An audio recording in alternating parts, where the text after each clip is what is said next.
Solve the given equations. X plus 8 whole bracket square minus 8x plus 64 minus 20 is equal to 0. Now,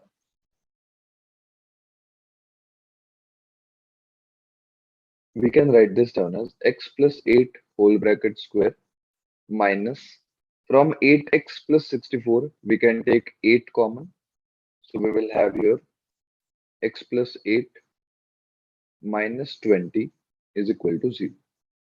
So we can put here x plus 8 is equal to y. So therefore our quadratic equation becomes y square minus 8y minus 20 is equal to 0. So if we compare this with the standard form, we have a is equal to 1, b is equal to minus 8, and c is equal to minus 20. So we have ac is equal to minus 20. Now we have to factor as minus 20 in such a way that the addition of factors comes out to be minus 8.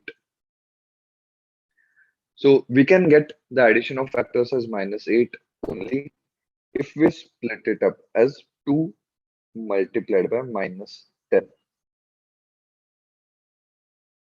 So therefore, let's split the middle term like this. So we have here y square plus 2y minus 10y minus 20 is equal to 0.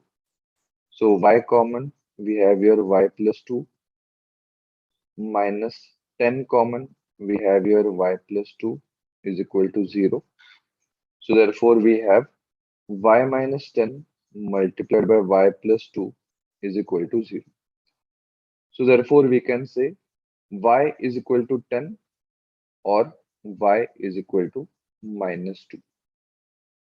But now y is equal to x plus 8. So therefore, we can say x plus 8 is equal to 10. That is, x is equal to 2, or x plus 8 is equal to minus 2.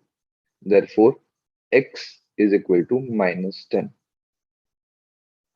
So these are the roots of the given equation.